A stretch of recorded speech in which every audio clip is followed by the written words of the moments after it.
Hi ಮಚಸ್ and ಮಚೀಸ್, ಎಲ್ರಿಗೂ ನಮಸ್ತೆ. ಇದು ಭಾನುವಾರದ ಲಾಗು. ಬೆಳಗ್ಗೆ ಎದ್ದು ವಾಕಿಂಗ್ ಹೋಗಿದ್ದೆ. ವಾಕಿಂಗ್ ಎಲ್ಲ ಮುಗಿಸ್ಕೊಂಡು ಮನೆಗೆ ಬರೋಷ್ಟಲ್ಲಿ ಸ್ವಲ್ಪ ಟಯರ್ಡ್ ಆಯಿತು. ಜೊತೆಗೆ ಬಂದುಬಿಟ್ಟು ನಾನು ಯೋಗ ಮತ್ತು ಮೆಡಿಟೇಷನ್ ಕಂಪಲ್ಸರಿ ಮಾಡೇ ಮಾಡ್ತೀನಿ. ಇದಕ್ಕೆ ಏನಕ್ಕಪ್ಪ ಅಂತ ಹೇಳಿದ್ರೆ, ನನಗೆ ಮೈಂಡ್ ರಿಲೀಫ್ ಆಗಬೇಕು ಮತ್ತು ಯಾವಾಗಲೂ ಖುಷಿಯಾಗಿರಬೇಕು, ಟೆನ್ಷನ್ ಫ್ರೀ ಆಗಿರಬೇಕು ಅಂದರೆ ಮೆಡಿಟೇಷನ್ ಮಾಡಿದ್ರೆ ತುಂಬ ಚೆನ್ನಾಗಿರ್ತೀನಿ. ಆ ಡೇ ಎಲ್ಲ ಸೂಪರಾಗಿರುತ್ತೆ. ಜೊತೆಗೆ ಬಂದು ಇವತ್ತು ನಮ್ಮ ಆಂಟಿ ಮನೆಯಲ್ಲಿ ಪಿತೃಪಕ್ಷ ಮಾಡ್ತಾಯಿದ್ದಾರೆ. ಸೊ ಪಿತೃಪಕ್ಷಕ್ಕೆ ನಾನು ರೆಡಿಯಾಗಿ ಹೋಗ್ತಾ ಇದ್ದೀನಿ.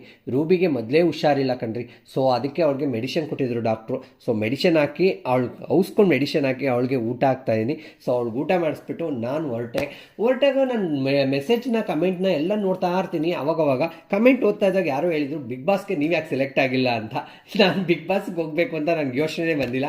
ನೀವು ಹೇಳಿದ್ಮೇಲೆ ಅದ್ರ ಬಗ್ಗೆನೂ ಯೋಚನೆ ಮಾಡ್ತೀನಿ. ಇವತ್ತೊಂದು ವಿಡಿಯೋನ ಹಾಕಿದ್ದೀನಿ. ನನ್ನ ಒಂದು ಹಸ್ಬೆಂಡು ನನಗೆ ಚಿನ್ನ ಕೊಡಿಸಿದ್ರ ಬಗ್ಗೆ ಫುಲ್ಲು ವಿಡಿಯೋನ ಅಪ್ಲೋಡ್ ಮಾಡಿದ್ದೀನಿ. ಅದನ್ನು ಮಿಸ್ ಮಾಡದೆ ನೋಡಿ ಅಂತ ಹೇಳ್ತಾ ಇವತ್ತಿನ ಲೈವ್ನ ಮುಗಿಸ್ತಾ ಇದ್ದೀನಿ. ಬಾಯ್ ಬಾಯ್.